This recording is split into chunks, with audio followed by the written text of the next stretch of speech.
찬양합니다.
저그만 얼음산과 고대양 산호서 저남방 모든 나라 수많은 백성들 큰 죄악 범한 민족 다 구원 얻으려 참 빛을 받은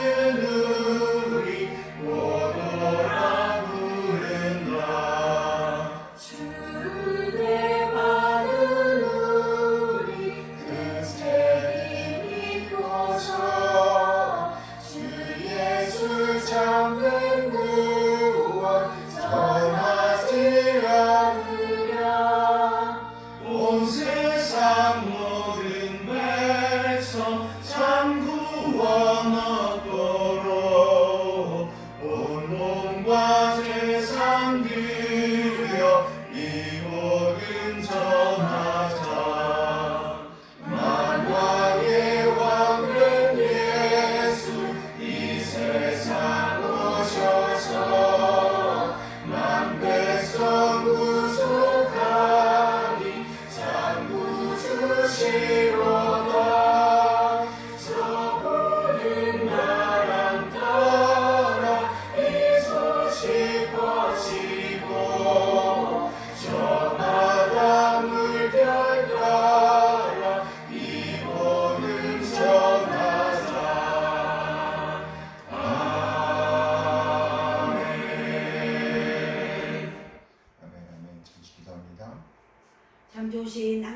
감사합니다. 거룩한 주님의 날에 또 이렇게 하나님 앞에서 예배할 수 있도록 도와주신 것 감사를 드립니다. 하나님 아버지, 사도 바울이 고린도 교회에 말씀하셨던 것처럼 항상 우리가 하나님께 감사하는 삶을 살아갈 수 있도록 주님 도와주시옵소서. 우리가 주님 날아가는 그날까지 우리를 견고하게 지키실 그 하나님을 찬양할 수 있도록, 감사할 수 있도록 돌봐주시옵소서.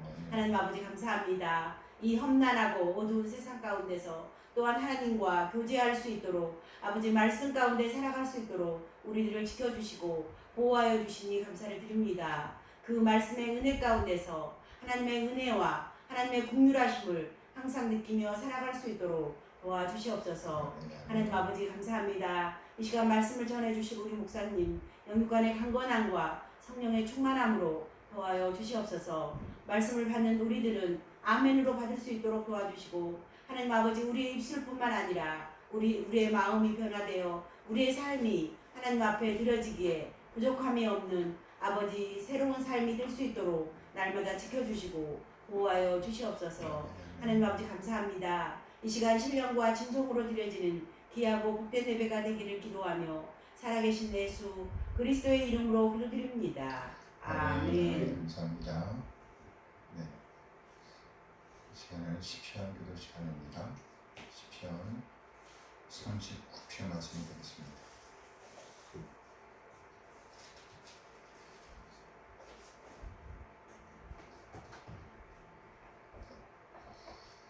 시편 39편. 다윗의 시 인도절을 따라 여두둔 형식으로 부르는 노래.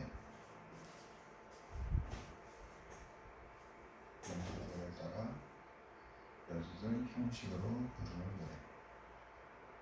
여두둔은 사람 이름의 찬양대장이라고 해요. 그분이 만드신 형식이 있었어요. 영장이라고 해요. 저는 영장이라고 표현됐었는데 형식으로 나왔어요. 여두둔 영장이라는 말 들어본 적 있어요? 네. 형식, 여두둔 형식으로 부르는 노래. 내가 말하기를 나의 행위를 조심하여 내 혀로 범죄하지 아니하리니 악인이 내 앞에 있을 때에 내가 내 입에 재갈을 먹이리라 하였도다. 내가 잠잠하여 선한 말도 하지 아니하니 나의 근심이 더 심하도다. 내 마음이 내 속에서 뜨거워서 작은 소리로 읊조릴 때에 불이 붙으니 나의 혀로 말하기를 여호와여 나의 종말과 연한이 언제까지인지 알게 하사 내가 나의 연약함을 알게 하소서. 주께서 나의 날을 한 뼘 길이만큼 되게 하심에 나의 일생이 주 앞에는 없는 것 같사오니 사람은 그가 든든히 서 있는 때에도 진실로 모두가 허사뿐이니이다. 진실로 각 사람은 그림자같이 다니고 헛된 일로 소란하며 재물을 쌓으나 누가 거두는지 알지 못하나이다. 그래요.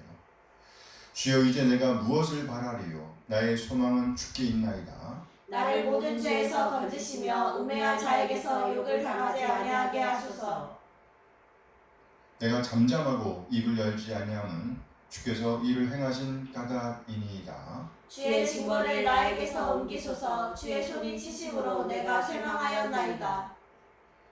주께서 죄악을 책망하사 사람을 징계하실 때에 그 영화를 조목음같이 소멸하게 하시니 참으로 인생이란 모두 헛될 뿐이니이다. 여호와여 나의 기도를 들으시며 나의 부르짖음에 귀를 기울이소서. 내가 눈물 흘릴 때 잠잠하지 마옵소서. 나는 주와 함께 있는 나그네이며 나의 모든 조상들처럼 떠도나이다. 함께 주는 나를 용서하사 내가 떠나 없어지기 전에 나의 건강을 회복시키소서. 아멘. 39편, 10편 39편 말씀이었습니다. 제가 특성으로 찬송가 541장 함께 찬양합니다.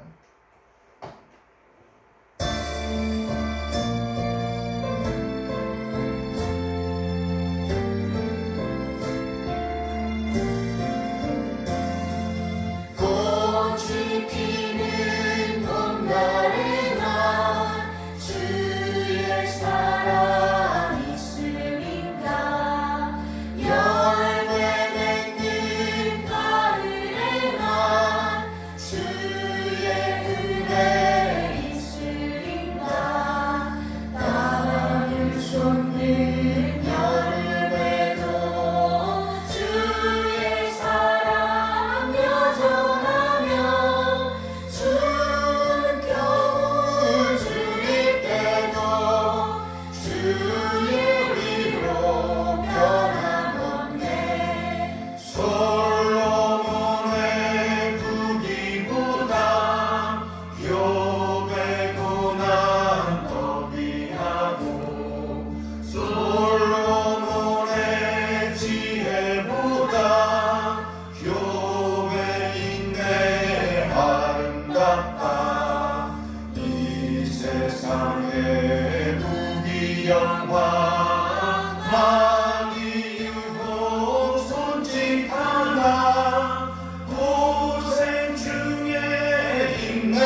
하나님의 선하신 인도하심에 감사드립니다. 우리 한 사람 한 사람을 구원하시기 위해 독생자를 보내주신 우리 하나님의 그 놀라운 사랑을 찬양합니다.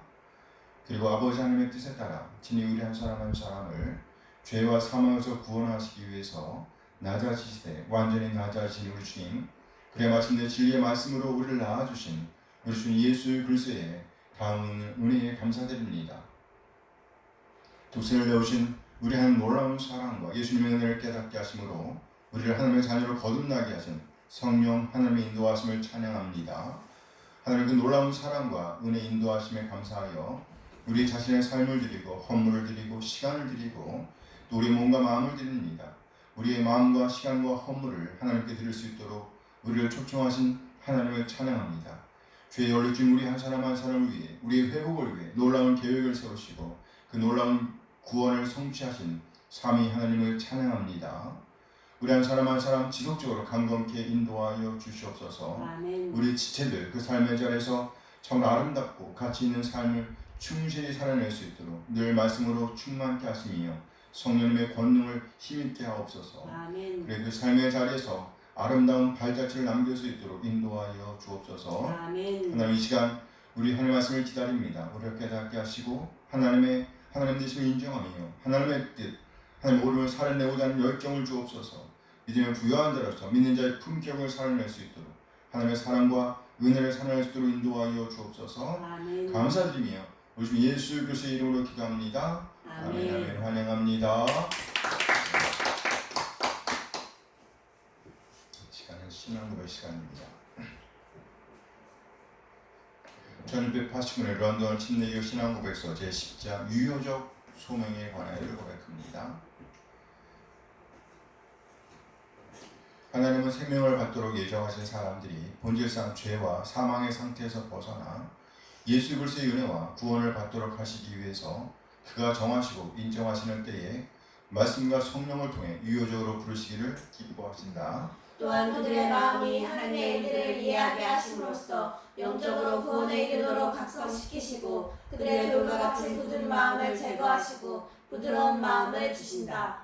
더 나아가서 그들의 의지를 새롭게 하시고 하나님 전능하신 능력으로서 그들에게 선한 것을 결정할 수 있게 하셔서 예수 그리스도에게 유효적으로 이끌리게 하신다. 이때 그들은 하나님의 은혜에 의해서 자발적으로 가장 자유롭게 나오게 된다.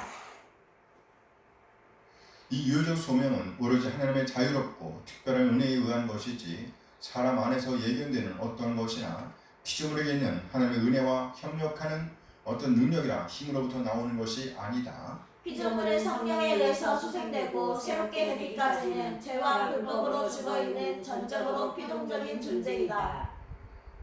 그러나 성령에 의해서 사람은 이 부르심에 응답할 수 있게 되고 이 부르심을 통해서 제공되고 전달되는 은혜를 받아들일 수 있게 된다. 어린아이 때에 죽은 택함받은 유아들은 성령을 통해서 그리스도로 말미암아 중생하고 구원을 받는다.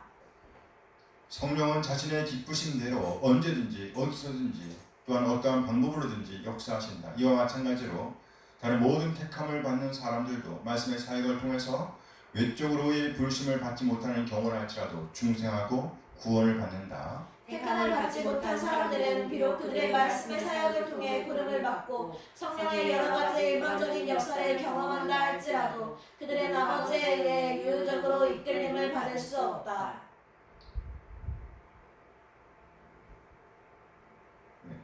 그들은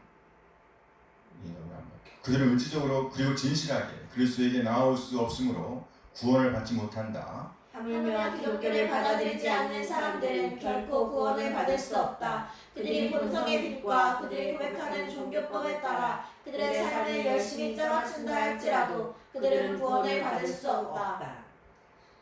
오늘 본문은요 고린도전서 1장 18절에서 25절까지의 말씀입니다. 십자가의 도가 멸망하는 자들에게는 미련한 것이요 구원을 받는 우리에게는 하나님의 능력이라. 기록된 바 내가 지혜 있는 자들의 지혜를 멸하고 총명한 자들의 총명을 폐하리라 하였으니.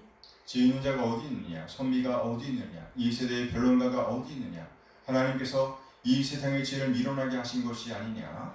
하나님의 지혜에 있어서는 이 세상이 자기 지혜로 하나님을 알지 못하므로 하나님께서 전도에 미련한 것으로 믿는 자들을 구원하시기를 기뻐하셨도다.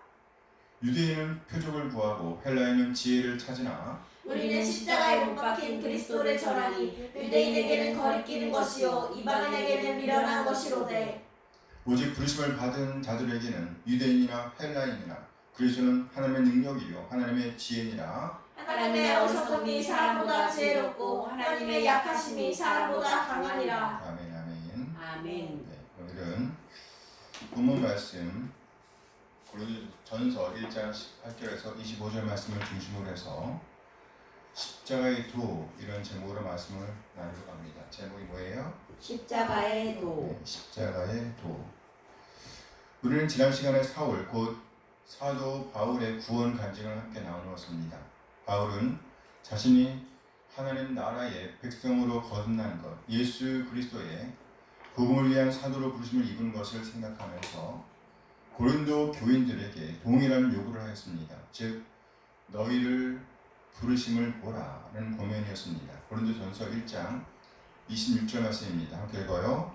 형제들아 너희를 부르심을 보라. 육체를 따라 지혜로운 자가 많지 아니하며 능한 자가 많지 아니하며 아니하며 문벌 좋은 자가 많지 많지 아니하노라. 아니하노라. 형제들아 너희를 부르심을 보라. 바울 사도는 자신이 죄의 길을 걷고 있었을 때에 하나님께서 자신을 구원하신 사건을 항상 기억하고 있었습니다. 사도행전을 보면 그는 여러 번에 걸쳐서 자신의 구원 간증을 쏟아냅니다. 이처럼 그는 자신의 구원 사건을 평생 동안 기억하고 있었습니다. 물론 그는 지속적으로 하나님께서 자신과 함께 하심을 경험하였습니다. 그는 고린도에서 복음을 증거할 때에도 하나님께서 친히 그에게 권고하시는 말씀을 듣습니다. 사도행전 13장 이후에 보면 바울이 선교사로 기름 부음을 받습니다. 그리고 그는 3차에 걸쳐서 3번에 걸쳐서 전도 여행을 합니다. 그리고 마지막에는 로마에까지 들어가지요. 그곳에서도 많은 사람들이 그에게 찾아와서 복음을 듣습니다. 사도행전 28장 마지막 부분인데요. 함께 읽어볼까요? 바울이 온 이태를 자기 새집에 머물면서 자기 입으로 사람을 다 영접하고 하나님의 나라를 전파하며 주 예수 그리스도에 관한 모든 것을 담대하게 거침없이 가르치더라. 이처럼 사도행전은 그가 거침없이 복음을 증거했다고 기록하고 있습니다. 그렇다면 바울, 그가 이렇게 거침없이 복음을 증거할 수 있었던 것은 무엇 때문이었을까요? 먼저 그에게 분명한 구원의 확신이 있었기 때문입니다. 무슨 확신이요? 구원의 확신. 그리고 또 매 순간 하나님과 동행하고 있었기 때문입니다. 그가 고린도에 도착하여 복음을 증거할 때에도 하나님께서 구체적으로 그에게 임하셨습니다. 그는 아덴을 떠나 고린도에 도착합니다. 그리고 그곳에서 몇몇 동역자들을 만나서 함께 복음 증거를 시작합니다. 그러나 그는 대적자들로부터 비방을 받기도 하죠. 사도행전 18장 5절 6절 말씀이에요. 함께 읽어요. 실라와 디모데가 마게도냐로부터 내려오매 바울이 하나님의 말씀에 붙잡혀 유대인들에게 예수는 그리스도라 밝히 증언하니 그들이 대적하여 비방하고 바울의 옷을 털면서 이르되 너희 피가 너희 머리로 돌아갈 것이요 나는 깨끗하니라. 이후에는 이방인에게로 가리라 하고 이렇게 그는 유대인들로부터 억압을 당하였습니다. 비방을 들어야 했습니다. 욕하고 비난했다는 거예요. 한마디로 그의 복음 사역을 방해했다는 말이죠. 그래서 그는 이제 이방인에게로 갈 것임을 천명하였습니다. 밝히 공포하였습니다. 이때 만난 사람이 바로 디도 유스도라는 사람이었습니다. 그리고 때를 같이하여 회당장이었던 그리스도라는 사람도 만났습니다. 그러면서 고린도 사람들이 복음을 듣고 믿게 되었다라고 성경은 증거합니다. 사도행전 18장 7절 8절 말씀이에요. 함께 읽어요.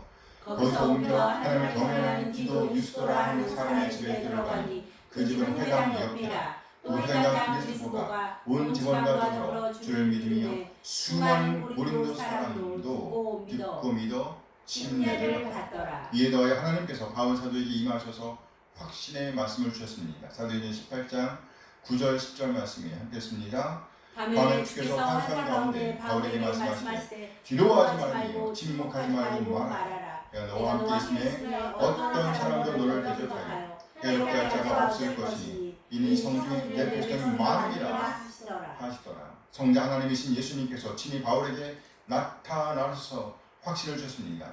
내가 너와 함께 있다. 그러니 두려워하지 말며 침묵하지 말라. 이렇게 되는 건데 안 나왔어요. 그렇습니다. 하나님께서 함께 하시면 우리가 만나는 그 모든 문제들은요 그저 작아질 수밖에 없음을 보여주는 본문입니다.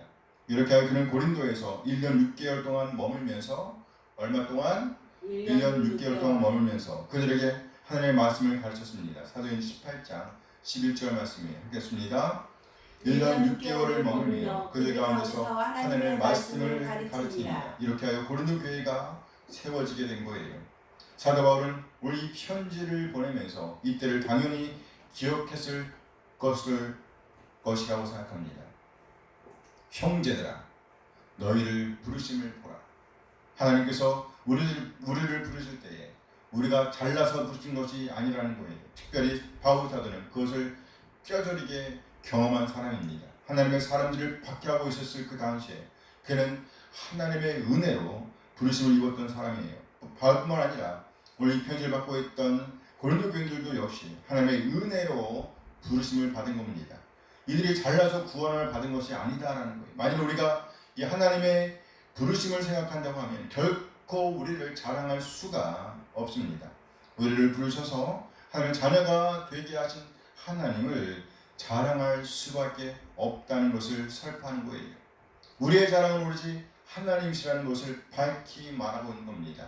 우리의 자랑은 누구요? 하나님. 우리 모두 순간순간 하나님께서 우리를 부르셨다는 것을 말로 다 설명할 수 없는 하나님 은혜 가운데 부르심을 입었다는 것을 기억하면서 오늘을 살아내길 소원합니다. 아멘. 한 걸음 더 나아가서 우리는 고린도 교인들을 생각하면서 드린 바울 사도의 감사를 기억합니다. 바울 사도의 감사.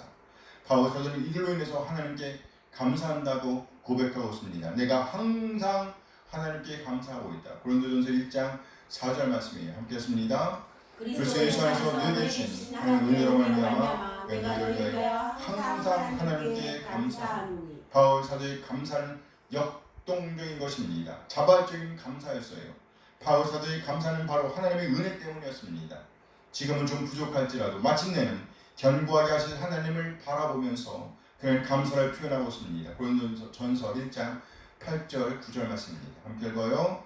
주께서 너희를 우리 예수 그리스도의 날에 책망할 것이 없는 자로 끝까지 견고하게 하시리라. 너희를 불러 그 아들 예수 그리스도 우리 주와 더불어 교제하게 하신 하나님은 믿으시도다. 너희를 끝까지 견고하게 하시리라. 하나님께서 너희를 불러 예수 그리스도와 교제하게 하시도다. 이는 이들의 삶이 마침내 그리스도와 같이 똑같이 변화될 것임을 확신하는 표현입니다. 그가 이렇게 확신할 수 있었던 이유는요, 바로 하나님께서 신실하시기 때문입니다. 우리의 전 존재로 믿기에 충분한 분이시기 때문이에요. 결코 후회함이 없을 것이기 때문입니다. 이처럼 그의 감사에는 하나님의 일하심에 대한 확신이 있었습니다. 우리 한 사람 한 사람 이 말씀을 받으면서 우리에게도 이런 소망이 충만하게 되길 소원합니다. 무엇보다도 하나님의 부르심을 결코 잊어버리지 않고 기억하며 역동적인 오늘을 살아내길 소원합니다. 한 걸음 더 나아가서 우리 어떠함에 관계없이 우리 어떠함을 초월하여 신실하게 하는 미쁘신 하나님께서 마침내 우리를 견고하게 하실 것을 믿고 신뢰하면서 감사하는 인생, 역동적인 오늘을 살아내길 소원합니다. 우리를 그리스도와 같이 변하게 하실 하나님, 신실하신 하나님을 찬양하는 우리의 삶이 되길 원합니다. 아멘. 하나님께 대한 감사를 적극적으로 살아내길 소원합니다. 만일 고린도 교인들에게 이와 같은 믿음, 신실하신 하나님께 대한 신앙을 적극적으로 살아나고 있었다고 하면 고린도의 교인들은요, 고린도전서에 나열되고 있는 여러 가지 문제들을 미연에 방지할 수도 있었을 것이에요. 이렇게 본다고 하면 오늘 우리의 삶에서 나타나는 여러 가지 문제들을 방지하는 가장 적극적인 방법이 있다고 하면 바로 이것일 것입니다. 먼저는 하나님의 부르심을 기억하는 겁니다. 뭘 기억해요? 하나님의 부르심.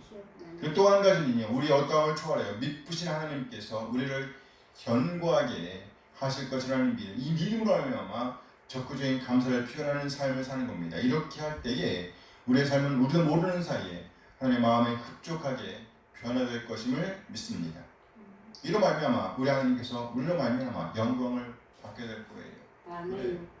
궁극적으로 이 모든 삶을 가능하게 하는 것은요, 바로 십자가의 도임을 오늘 본문을 통해서 보게 됩니다. 십자가의 도. 왜냐하면 십자가의 도는 곧 하나님의 능력이기 때문입니다. 십자가의 도는 곧 하나님의 지혜이기 때문이에요. 십자가의 도가 우리에게 있다고 하면, 다시 말해 하나님의 능력, 하나님의 지혜가 우리 가운데 있다고 하면, 하나님께서 우리와 함께 하신다고 하면 우리가 만나는 그 모든 문제는 필연적으로 작아지게 될 것이기 때문입니다. 우리의 구원 문제, 우리의 성화 문제, 우리 영화 문제, 우리가 영화롭게 되는 문제, 이 모든 문제를 푸는 열쇠는 바로 십자가의 도입니다. 십자가의 도. 언젠가 장례식장에서 들었던 메시지입니다. 설교자가 외칩니다. 모든 사람은 죽습니다. 그렇죠? 네. 모든 사람은 죽습니다. 안 죽을 사람이 없다는 거예요. 그러므로 죽기 전에 우리는 반드시 세 가지를 준비해야 한다는 말씀이었습니다. 우리가 반드시 준비해야 할 세 가지 뭘까요? 그 첫 번째는요, 바로 믿음이라고 말씀하셨습니다. 믿음. 즉 예수님을 개인의 구세주와 주님으로 믿어야 한다는 거예요. 믿지 않으면 당연히 지옥으로 갈 수밖에 없기 때문입니다. 아무리 유능하고 지식이 뛰어나고 능력이 뛰어나다 할지라도 만일에 예수님을 개인의 구세주와 주님으로 믿지 않는다고 하면 지옥으로 갈 수밖에 없어요. 왜요? 예수님을 믿지 않는 것이 죄 중에서 가장 큰 죄이기 때문입니다. 그러므로 우리는 죽기 전에 반드시 믿음을 준비해야 한다는 겁니다. 그리고 두 번째는 상급을 준비해야 한다는 겁니다. 상급을 준비해야 한다. 우리는 예수님을 믿고도 부끄러운 구원을 받을 사람들이 있음을 보게 됩니다. 간신히 예수님만 믿고 아무런 상급도 쌓지 못한 사람들이 있다는 거예요. 이것은 참으로 부끄러운 구원이라 할 것입니다. 고린도전서 3장 10절 이하 15절까지 말씀입니다. 함께 읽어요. 내게 주신 하나님의 은혜를 따라 내가 지혜로운 건축자와 같이 터를 닦아두매 다른 이가 그 위에 세우나 그러나 각각 어떻게 그 위에 세울까를 조심하였습니다. 이 닦아둔 것 외에 능히 다를 터를 닦아줄 자가 없으니 이 터는 곧 예수 그리스도라. 만일 누구든지 금이나 은이나 보석이나 나무나 풀이나 짚으로 이 터 위에 세우면 각 사람의 공적이 나타날 때인데 그날이 공적을 밝히리니 이는 불로 나타내고 그 불이 각 사람의 공적이 어떠한 것을 시험할 것입니다. 만일 누구든지 그 위에 세운 공적이 그대로 있으면 상을 받고 누구든지 그 공적에 불타면 해를 받으리니 그러나 자신은 구원을 받되 불 가운데서 받은 것 같으리라. 우리의 공적이 불타면 안 된다는 거예요. 누구든지 그 공적이 불타면 해를 받으리니 그러나 자신은 구원을 받되 불 가운데서 받은 것 같으리라. 그러니까 간신히 구원을 받는 인생이 되어서는 안 된다는 거예요. 반드시 우리는 우리 믿음과 더불어 상급을 준비해야 한다는 겁니다. 이 말을, 상급이라는 말을요, 성화라는 말로 바꿔도 좋아요. 그러니까 점점 더 그리스도를 닮아가는 삶이 따라와야 한다는 겁니다. 세 번째로 우리가 준비해야 할 것은 이것입니다. 물론 이외에도 준비해야 할 것들이 많이 있지만 그 중에서도 이것만은 결코 놓치지 말아야 한다고 말씀하셨습니다. 세 번째는 바로 가족의 구원입니다. 누구의 구원이요? 가족의 구원. 우리 인생은 죽음과 함께 끝나는 것이 아닙니다. 죽음과 함께 다시 시작되는 거예요. 그곳에서 우리가 다시 우리 가족들을 만나려고 하면 우리는 반드시 우리 가족들의 구원을 위해서 씨앗을 뿌려야 한다는 겁니다. 가족 구원은 결코 양보할 수 없는 우리의 과업이라는 겁니다. 이에 대해서 성경은 이렇게 말씀하시죠. 디모데전서 5장 8절 말씀입니다. 함께 읽어요. 누구든지 자기 친족, 특히 자기 가족을 돌보지 않으면 믿음을 배반한 자요 불신자보다 더 악한 자니라. 그렇습니다. 우리 한 사람 죽음 전에 곧 이 세 가지를 준비하게 되길 소원합니다. 믿음과 상급 그리고 가족 구원을 위해서 항상 기도하며 깨어있기를 소원합니다. 아멘. 오늘 본문은 우리가 구원받았는가 혹은 구원을 받지 않았는가를 판가름하는 기준이 바로 십자가의 도라고 말씀하고 있습니다. 오늘 본문 18절 말씀이에요. 함께 읽어요. 십자가의 도가 멸망하는 자들에게는 미련한 것이요 구원을 받는 우리에게는 하나님의 능력이라. 십자가의 도가 멸망하는 자들에게는 미련한 것입니다. 그러나 구원을 받는 우리에게는 하나님의 능력입니다. 여기 십자가의 도는 곧 복음의 말씀입니다. 고린도전서 1장 17절 말씀에 함께했습니다.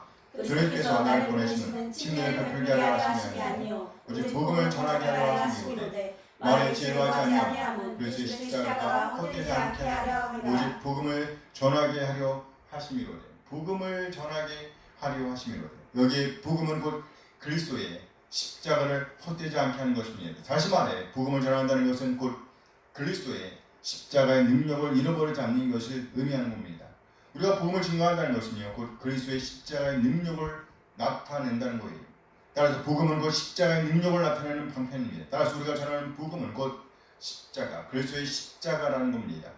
오늘 본문에 주어진 배경을 먼저 살펴보겠습니다. 바울 사도는요, 먼저 고린도 교인들로 인해서 인한 문안 인사를 마치면서 곧바로 이들이 나누어져 있음을 지적합니다. 뭐하고 있었다고요? 나뉘어졌어요. 고린도서 1장 10절 이하 말씀입니다. 1장 10절에서 12절까지의 말씀인데요. 함께 읽어요.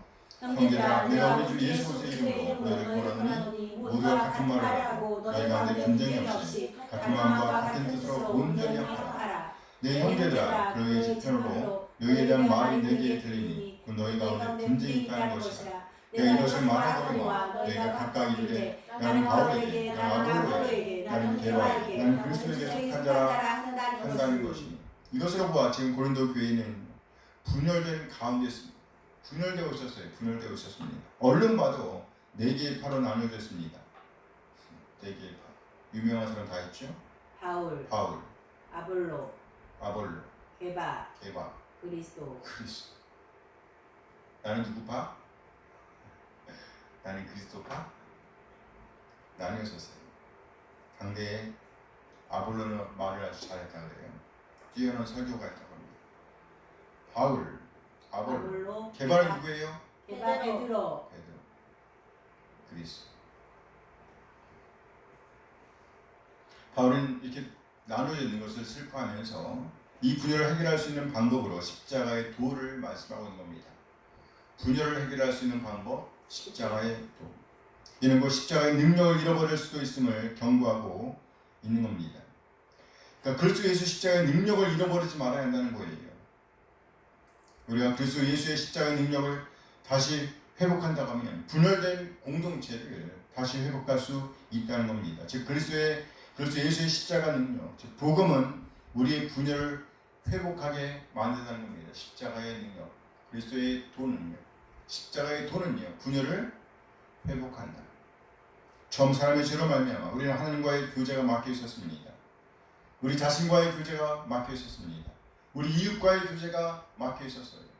다시 말해 분열되어 있었다는 겁니다. 하지만 우리가 복음을 듣고 예수님을 우리 마음에 구세주와 주님으로 모셔드리는 순간 우리 이 모든 관계를 다시 회복하게 됩니다. 마찬가지로 우리 복음의 능력을 잃어버린 고린도 교회가 회복될 수 있는 비결은 곧 십자가의 능력, 예수 그리스도의 십자가의 능력을 다시 회복하는 것이라고 설명하고 있는 겁니다. 그래서 오늘 본문은요 십자가의 도가 곧 하나님의 능력이라고 설명하고 있습니다. 다시 한번 본문 고린도서 2장 18절 말씀 봅니다. 함께 읽어요. 십자가의 도가 멸망할 때에는 미련한 것이요 구원받는 우리에게는 하나님의 능력이라. 십자가의 도는 하나님의 능력이라. 그렇습니다. 십자가의 도는 곧 하나님의 능력입니다. 다시 말해 우리 예수님의 십자가 메시지는요 곧 하나님의 능력이라는 거예요. 예수님께서는 우리와 하나님과의 관계를 회복시키시기 위해서 십자가를 지셨습니다. 예수님께서는 우리 한 사람 한 사람의 죄를 다 짊어지시고 십자가에서 죽으셨습니다. 이것이 곧 그 메시지입니다. 십자가 메시지는 곧 예수님께서 우리 한 사람 한 사람의 죄 문제를 모두 다 해결해 주셨다는 거예요. 혹시 지금 분열되어 있다고 하면 다시 그 십자가의 메시지를 붙잡으라는 겁니다. 그러면 우리는 다시 그 복음 안에서 회복될 것이라고 말씀하고 있는 거예요. 그런데 세상은 이 십자가의 메시지를 폄하합니다. 그 가치를 깎아내립니다. 업신여긴다는 거예요. 세상의 죄에 못 미친다고 제쳐놓는다는 겁니다. 그러나 세상의 죄가 아무리 뛰어나다고 할지라도 결코 십자가의 메시지가 아니라고 하면 결코 하나님을 알 수가 없다고 오늘 성경은 우리에게 말씀하고 있습니다. 오늘 21절 말씀이에요. 고린도전서 1장 21절 말씀 함께 읽어요. 하나님의 지혜에 있어서는 이 세상이 자기 지혜로 하나님을 알지 못하므로 하나님께서 전도에 미련한 것으로 믿는 자를 구원하시기를 기뻐하셨도다. 이 세상이 자기 지혜로 하나님을 알지 못한다. 그래요. 이 이 세상이 자기 지혜로 하나님을 알 수가 없습니다. 무슨 말인가요? 이 세상의 지혜로는 절대로 구원에 이를 수가 없다는 것이에요. 그 이유는 하나님께서 이 세상의 지혜를 미련하게 하셨기 때문입니다. 오늘 본 20절 말씀이에요. 함께 읽어요. 지혜 있는 자가 어디 있느냐, 선비가 어디 있느냐, 이 세상의 변론가가 어디 있느냐. 하나님께서 이 세상의 지혜를 미련하게 하신 것이 아니냐. 하나님께서 이 세상의 지혜를 미련하게 하신 것이 아니냐. 하나님께서 이 세상의 지혜를 미련하게 하셨다는 거예요. 그러므로 이 세상의 지혜로는 결코 하나님을 알 수가 없습니다. 그래서 하나님께서 하나님을 알리시는 방법이 곧 전도입니다. 오늘 20절 말씀을 다시 한번 봐요. 함께 읽어요. 하나님의 지혜에 있어서는 이 세상이 자기 지혜로 하나님을 알지 못하므로 하나님께서 전도에 미련한 것으로 믿는 자들을 구원하시기를 기뻐하셨도다. 전도에 미련한 것으로 믿는 자들을 구원하시기를 기뻐하셨도다. 전도에 미련한 것으로 믿는 자들을 구원하시기를 기뻐하셨도다. 복음 전도, 곧 십자가의 메시지를 통해서 십자가의 능력을 나타내시며 이것으로 말미암아 우리가 하나님을 알게 된다는 거예요. 다시 말해 이 복음을 들음으로 말미암아 하나님의 자녀로 거듭날 수가 있다는 것이에요. 분열됐다는 관계가 다시 회복될 수 있다는 겁니다. 회복시키는 능력은 이처럼 복음 증거를 통해서 이루어진다는 겁니다. 로마서 10장 17절 말씀이에요. 함께 읽어요. 그러나 믿음은 들음에서 나며 들음은 그리스도의 말씀으로 말미암았느니라. 믿음은 들음에서 난다고 말씀하고 있습니다. 믿음은 어디서 나요? 들음. 무엇을 들어요? 그리스도의 말씀. 십자가의 메시지. 그리스도의 말씀 맞아요. 십자가의 메시지를 듣는 겁니다. 그리스도의 말씀, 곧 복음을 듣는 거예요. 이렇게 우리가 하나님의 말씀을 듣고 그 말씀에 순종할 때에 회복의 은혜가 따라오게 되는 겁니다. 하나님과의 회복, 이웃과의 회복, 자기 자신과의 회복, 이 모든 관계의 회복은 바로 하나님의 말씀을 들으면서 시작됩니다. 다시 말해 그 하나님의 말씀을 순종하면서 그 능력이 행사된다는 것이에요. 이 십자가에도 십자가 메시지가 무엇인지에 대해서 오늘 본문 24절은요 이렇게 설명하고 있습니다. 고린도전서 1장 23절 말씀이에요. 함께 읽어요. 우리는 십자가에 못 박힌 그리스도를 전하니 유대인에게는 거리낀 것이요 이방인에게는 미련한 것이로. 우리는 십자가에 못 박힌 그리스도를 전해요. 어디에 못 박힌 누굴 전해요? 십자가에 못 박힌 그리스도. 그렇습니다. 십자가에도 십자가 메시지는 바로 예수님께서 십자가에 못 박히신 것을 의미합니다. 예수님께서 십자가에 못 박히셨다는 것이 복음이라는 거예요. 베드로전서 3장 18절 그리고 22절 말씀입니다. 함께 읽어볼까요? 그리스도께서 단번에 죄를 가져 죽으사 의인으로서 불의한 자를 대신하셨으니 이는 우리 하나님 앞으로 인도하려 하심이라. 육체로는 죽임을 당하시고 영으로는 살리심을 받으셨으니 그는 하늘에 오르사 하나님 우편에 계시니 천사들과 권세들과 능력들이 그에게 복종하느니라. 그리스도께서 단번에 죄를 위하여 죽으사. 그래요. 예수님께서는 단번에 우리 한 사람 한 사람의 죄를 위해서 죽으셨습니다. 의인으로서 우리 한 사람 한 사람의 죄를 담당하신 것입니다. 그러나 마침내 부활하셔서 하나님 우편에 앉아 계십니다. 이것이 곧 십자가에도 십자가의 메시지입니다. 이것이 곧 하나님의 방법입니다. 우리를 화목하게 하시는 하나님의 방법입니다. 따라서 우리가 만일에 이 십자가에도 십자가의 메시지의 능력을 잃어버린다고 하면 바로 그 순간 우리는 또다시 혼란에 빠지고 말 거예요. 그 좋은 예가 바로 고린도 교회입니다. 고린도 교회는 이 십자가에도 십자가 메시지의 능력을 잃어버리는 순간 분열되기 시작했습니다. 뿐만 아니라 세상의 학문을 따라갔습니다.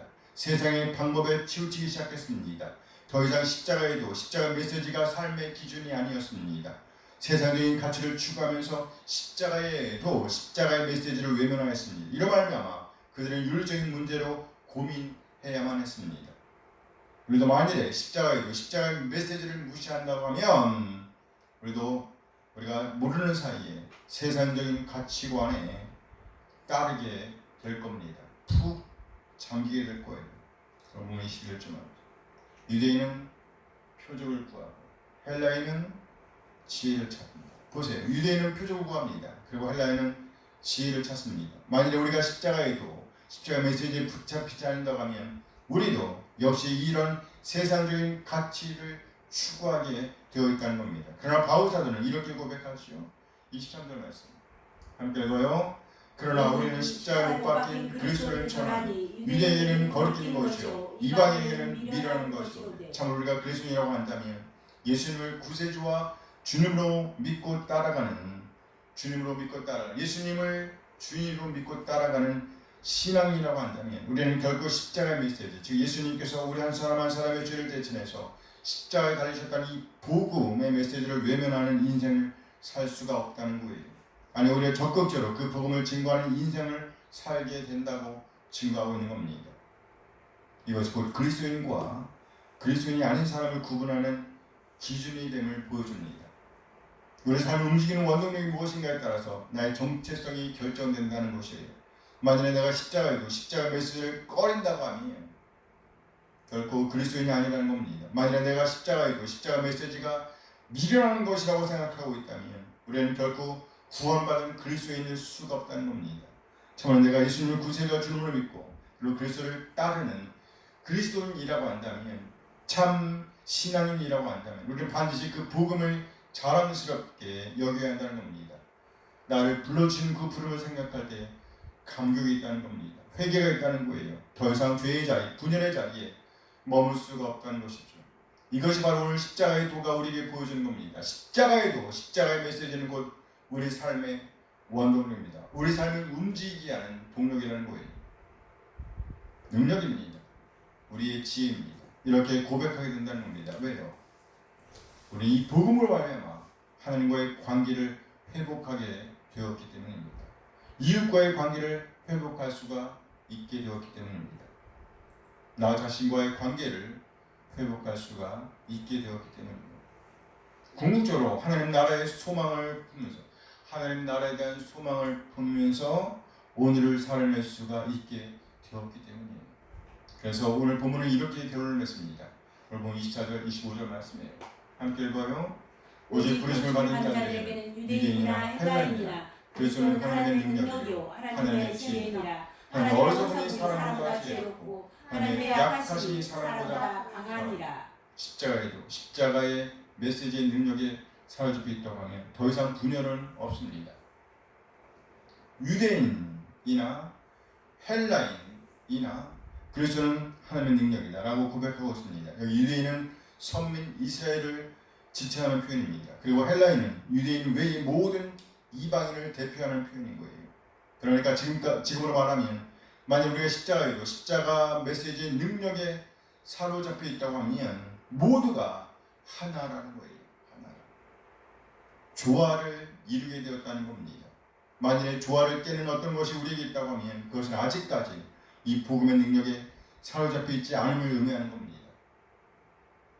오직 부르심을 받은 자들에게는 유대인이나 헬라인이나 그리스도는 하나님의 능력이요 하나님의 지혜입니다. 아멘. 그리스도는 하나님의 능력이요 하나님의 지혜입니다. 아멘. 부르심을 받은 자들, 즉 십자가의 도에 사로잡혀 있는 자들, 십자가의 메시지로 말미암아 구원을 받은 자들에게 예수님은 하나님의 능력입니다. 하나님의 지혜라고 고백하고 있는 거예요. 예수님은 하나님의 능력입니다. 예수님은 하나님의 지혜입니다. 아멘. 여기 그리스도가 가르친 것은 십자가의 메시지입니다. 예수님께서 십자가에 달리신 사건을 의미하지요. 그리고 예수님께서 십자가에 달리신 사건은 예수님께서 우리 한 사람 한 사람의 죄를 용서하시기 위해서 십자가를 지신 사건은 바로 하나님의 능력이라는 거예요. 하나님의 지혜라는 거예요. 결코 인간의 능력, 인간의 지혜로는 이와 같은 일을 계획할 수가 없다는 거예요. 그렇죠. 인간이 어떻게 자기를 희생할 수 있겠어요? 어떻게 자기를 죽이고 다른 사람을 구원할 생각을 할 수 있겠어요? 본래적으로는 할 수 없습니다. 그렇게 한다고 할지라도 그는 의인이 아니기 때문에 완전한 의인이 아니기 때문에 다른 사람의 죄를 대신할 수가 없어요. 그래서 오늘 본문은 25절에 이렇게 하나님의 지혜를 찬양하고 있는 겁니다. 이렇게 읽어요. 하나님의 어리석음이 사람보다 지혜롭고 하나님의 하나님의 약하심이 약하심이 사람보다 감히 강하니라. 누가 이 말에 대꾸할 수가 있겠어요? 결코 대꾸할 수 없는 말씀입니다. 하나님의 어리석음이 사람보다 지혜롭습니다. 하나님의 약하심이 사람보다 강하십니다. 그렇습니다. 이렇게 하나님은 십자가 메시지를 하나님 자신이 스스로 계획하시고 그리고 스스로 완성하셨습니다. 따라서 우리는 그 부르심에 감사할 뿐입니다. 감사합니다. 그러나 나아가 우리는 그 십자가에도 그 십자가의 메시지에 붙잡혀서 오늘을 살아내야 한다는 것이에요. 이것이 곧 우리 삶의 분열을 해결하는 열쇠라는 겁니다. 우리 한 사람 한 사람 이 세상의 능력, 이 세상의 지혜를 추구하기보다 하나님의 능력, 하나님의 지혜이신 십자가에도 십자가의 메시지에 응답하는 인생이 되어지길 소원합니다. 이 메시지에 응답하는 인생이란 그 복음을 증거하는 인생인 거예요. 우리가 그 일을 감당해야 합니다. 먼저는 우리 자신이 믿음을 소유하여야 합니다. 우리의 죄됨을 회개하고 예수님을 우리 마음의 구세주와 주님으로 영접하는 것이 시작이에요. 그리고 상급을 쌓는 일을 해야 합니다. 즉 하나님의 마음을 헤아리고 그 말씀을 따라 하루하루를 살아내는 것입니다. 이것은 곧 성화라고 할 수 있어요. 성화. 점점 더 그리스도를 닮아가는 인생을 가리킨다는 거예요. 그러나 우리가 그 닮아가는 이것은요, 우리의 힘으로가 아니라 하나님의 능력, 하나님의 지혜로 가능합니다. 즉 하나님의 말씀을 하나님의 말씀으로 듣고 그 말씀에 반응하는 인생을 살아내는 것을 통해서 우리는 그리스도를 닮아갈 수가 있다는 거예요. 이것이 곧 상급을 쌓는 일이라는 것이죠. 그래서 세 번째로요, 우리 친족들과 친구들을 예수님께로 인도하는 인생을 살아내야 합니다. 오늘 21절 말씀 봐요. 함께 했습니다. 하나님의 지혜에 있어서는 이 세상의 자기대로 하나님을 알지 못하므로 하나님께서 전도에 미련한 것으로 믿는 자들을 구원하시기를 기뻐하셨도다. 이것이 곧 우리가 십자가에도 십자가 메시지에 반응하는 인생임을 꼭 명심하시게 되기를 바랍니다. 기도하시겠습니다. 잠시 오늘 받은 말씀을 생각하시면서 기도하는 시간 갖습니다. 함께 기도하십니다.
하나님, 오늘 우리로 십자가에도 십자가의 메시지를 듣게 하신 것 감사드립니다.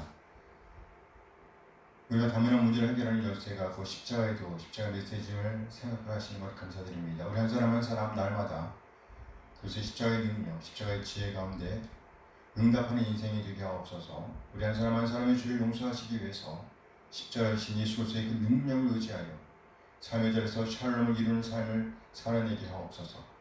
또한 그 능력, 그 지혜를 의지하여 복음을 증거하는 삶이 되게 하옵소서. 그래야 하나님을 기쁘시게 하는 인생이 되게 인도하여 주옵소서. 감사드리며 우리 주 예수 그리스도의 이름으로 기도합니다. 아멘. 아멘. 제가 찬양하면서 예배를 드리겠습니다.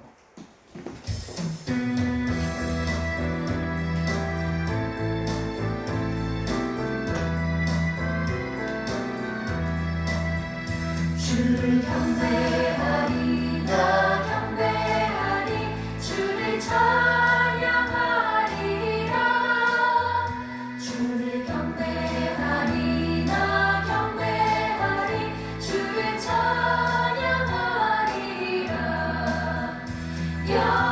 영화로운 주 이름을 모두 찬양드리옵니다 정성 다하여 주 찬양하니 주여 기뻐 받아주소서 주를 경배하리 나 경배하리 주를 찬양하리라 주를 경배하리 나 경배하리 주를 찬양하리라 영화로운 주 이름을 모두 찬양드리옵니다 정성 다하여 주 찬양하니 주여 기뻐 받아주소서 영화로운 주 이름을 모두 찬양드리옵니다 정성 다하여 주 찬양하니 주여 기뻐 받아주소서 이제는 우리 주 예수 그리스도의 은혜와 하나님의 극진하게 사랑하심과 성령 하나님의 교통하심이 이 시간 십자가에도 십자가 메시지를 받고 그 메시지에 반응하는 인생을 살아내려고 하지만 모든 지체들에게 늘 함께 하시길 축원하옵나이다. 아멘 아멘.